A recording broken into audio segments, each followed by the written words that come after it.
Most of the students, they feel paddling is the most difficult thing when they play piano because the way you press pedal actually could vary based on the condition situation of your piano, your pedal, and then the venue where you're playing at. Performing at Soundproof the studio, you might want to use a pedal a little bit more. When you're performing at concert hall, you want to reduce the amount of a pedal. So it really depends on the situation, the condition where you're at. So the acute listening is the key. But there are two cases you must change no matter what. When the chord changes in the left hand, and also when left hand has the interval of a major second or minor second. Because the low sound decays slowly, slower than high sound. So if you don't change it, right, so it will sound really blurry. But when white hand has an interval of major second, minor second, it really depends. A high sound decays quickly, so even if you don't change, there won't be a big impact on the sound. So it really depends on the situation. So you try to see how it sounds with pedal, without pedal. If it's okay without changing pedal, you just better hold it because you don't want the melody sounds to be disconnected or bumpy, right?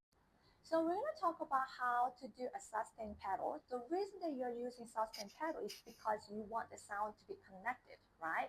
So the timing is very, very important. So basically you change pedal right after the next note is played. So you change pedal right after the next note is played. So,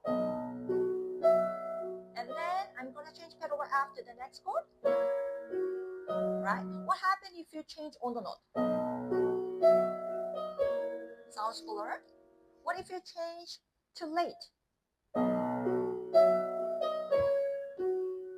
Sounds disconnected, right?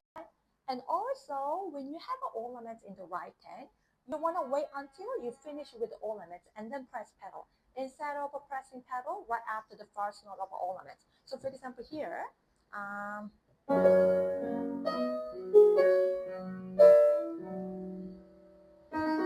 you hear that, the blur sound? So you want to wait until you finish playing the ornaments. So like this. And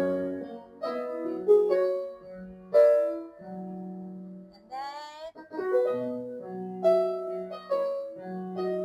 right? So ornament should sound clear and delicate. So you want to wait until you finish with the ornaments and press pedal. Once you change pedal, when you have an interval of a major second, minor second in the left hand, as I explained to you, because the low sound decays is slower than the high sound. So if you don't change, it will sound really, really blurry. So for example, I'm gonna play part number 8 to 10, okay? So.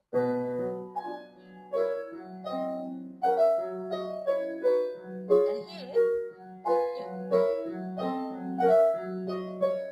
if I don't change, you hear that? The blur sound, right? So you must change whenever you see the major minor second. So what you can do here is to change in pedal every after beat. So like this. Change, change. As I mentioned, when you have a major minor second in the right hand, it really depends because high sound decays quickly. And so even if you don't change it, there won't be a big impact on the sound, but it really depends on the passage of the music. So you have to try to see if changing pedal is better. If there's no impact, then you better not change because you want always melody to be connected. The chromatic scale type melody, right?